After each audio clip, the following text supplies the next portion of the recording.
চিকিৎসক ও মিডিয়া ব্যক্তিত্ব ডক্টর আব্দুল নূর তুষারকে। জনাব আব্দুল নূর তুষার, আপনাকে আমাদের অনুষ্ঠানে স্বাগত জানাচ্ছি। নতুন সরকার এসেছে, নতুন সরকারকে নিয়ে অনেক আলোচনা করছেন। নতুন সরকার তাদের কার্যকালও শুরু করে দিয়েছে, কাজও শুরু করে দিয়েছেন। মন্ত্রীরা এর মধ্যে অফিস করেছেন, দুদিন দেখলাম।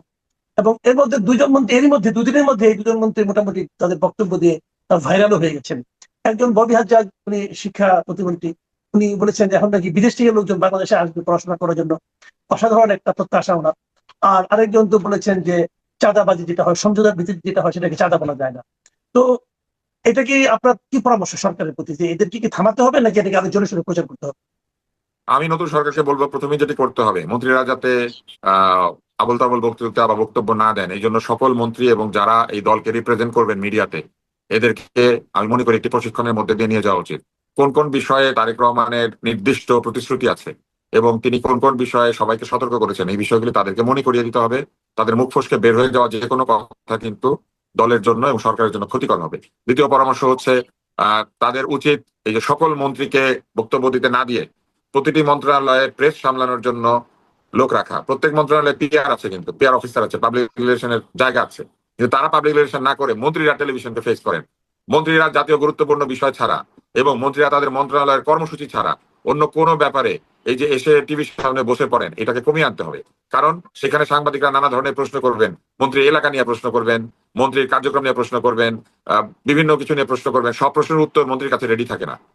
অতএব এইসব প্রশ্নের উত্তর তারা সব দিয়ে দিতে চান। তারা মনে করেন যে এটা আমি এখন উত্তর দিতে পারছি না অথবা আমি উত্তর দিব না, এই কথা বলাটা ঠিক না। আমি মনে করি যে এই কথাটা বলাও মন্ত্রীদেরকে শিখতে হবে। তারা যদি রেডি না থাকেন, তারা যেন উত্তর না দেন, কারণ উত্তর দিয়ে ঘাপলা বাঁধানোর চাইতে জেনে এসে উত্তর দেওয়া ভালো।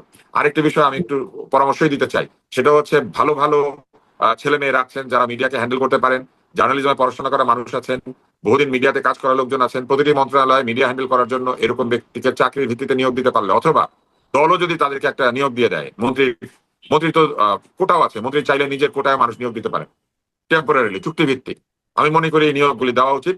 দিলে পরে যেটা হবে, এই মিডিয়া হ্যান্ডেল করলে যদি কোনো অসুবিধা হয়, সেই লোকটা তার চাকরি হারাবে। আর এই মিডিয়া হ্যান্ডেল সে করবে এবং এটার জন্য সে চাকরিতে থাকবে। এটা হোয়াইট হাউসে আছে, এটা সিনেটররা এরকম লোক রাখেন, কংগ্রেসম্যানরা এরকম লোক রাখেন, বিদেশে এমপিরাও তাদের অফিসে এরকম লোক রাখেন। তারা টিভি ক্যামেরা খুললেই সামনে গিয়ে বসে পড়েন না। মন্ত্রীদের মনে রাখতে হবে যে তারা টিভি স্টার না, তারা টেলিভিশন এন্টারটেইনার না, তারা টেলিভিশনের জার্নালিস্টও না। অতএব তাদের যে টিভি ক্যামেরা দেখলেই তাদের যে চলে যাওয়া এবং টেলিভিশন চ্যানেলের জন্মদিনের দিন ফুল হাতে গিয়ে টিভি চ্যানেলে উপস্থিত হওয়া, এই দুইটাই কমিয়ে দিতে হবে। তারা যাবেন দাওয়াত পেলে এবং তারা কথা বলবেন, তারা টক শোতে যাবেন, তারা তাদের কোনো বক্তব্য ডিসেমিনেট করতে হইলে তারা সাংবাদিকদের সঙ্গে কথা বলবেন। কিন্তু প্রত্যেকদিন এসে সাংবাদিকদের সামনে প্রশ্নের উত্তর দেওয়ার যে একটা রীতি, যেটা আওয়ামী লীগ করতো, এবং এই যে একটা প্রেস পাওয়ার, একটা প্রচারণা পাওয়ার যে তীব্র আকাঙ্ক্ষা, এটা একদম বাদ দিতে হবে। মন্ত্রীদেরকে যেন প্রেস প্রতিদিন না পায়, দরকার বোধে পাবে, দরকার বোধে পাবে না। মন্ত্রী ঠিক করবে যে প্রেসের সামনে যাবে কি যাবে না।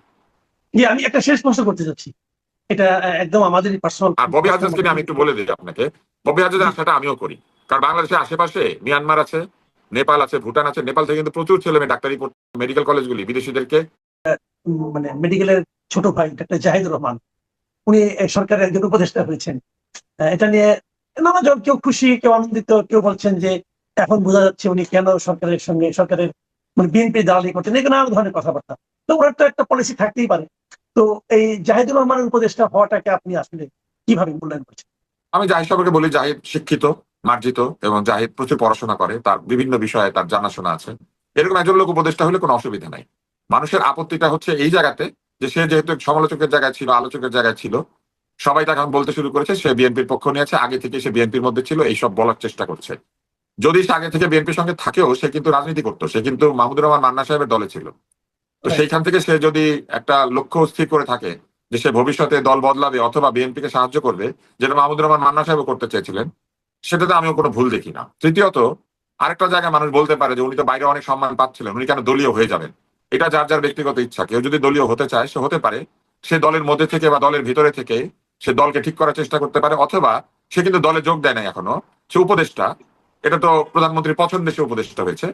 অতএব সে বাইরে থেকেও একজন ইন্ডিপেন্ডেন্ট উপদেষ্টা হিসেবে প্রধানমন্ত্রীকে পরামর্শ দিয়ে কোনো ভালো কাজ যদি করাতে পারে, কোনো ভালো কাজের ইচ্ছাও সে সেখানে যেতে পারে। কেননা প্রধানমন্ত্রী তো আপনারা আমার উপদেশ এইভাবে সরাসরি নিতে চান নাই, তিনি চেয়েছেন জাহিদেরটা।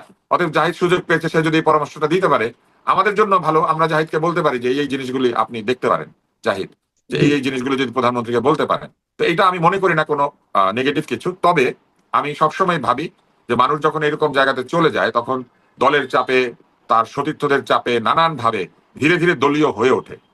আমি জাহিদকে আশা করব যে সে যদি দলকে সমর্থনও করে, সে যেন অন্ধ সমর্থক না হয়। সে যেরকম আগেও সমালোচনা করতো সেরকম সমালোচনা করে, এবং আমি মাননীয় প্রধানমন্ত্রীর কাছে এটা আশা করব যে তিনি যেমন সমালোচনা গ্রহণ করার একটা মানসিকতা দেখিয়েছেন, তিনি যেন তার উপদেষ্টাদের কাছ থেকেও আলোচনা এবং সমালোচনা দুইটাই নেন। এই কারণে যে আগের সরকারের প্রধানমন্ত্রী একটি বড় সমালোচনা ছিল যে উনি প্রশংসা ছাড়া, তেল ছাড়া অন্য কিছু পছন্দ করতেন না। তো সেই জায়গাতে যেন আমাদের নতুন প্রধানমন্ত্রী না যান। আমি আশা করব যে জাহিদের মতো আরো উপদেষ্টা যদি তিনি নেন তাতে কোনো অসুবিধা নাই। যারা যারা উপদেষ্টা হতে চায় তারা হবে। আমি আশা করবো জাহিদ পজিটিভ অবদান রাখবে এবং পুরনো উপদেষ্টাদের মতো বিতর্কিত হবে না, পুরনো উপদেষ্টাদের মতো তার যে জনসমর্থন অথবা জনপ্রিয়তা কমবে না।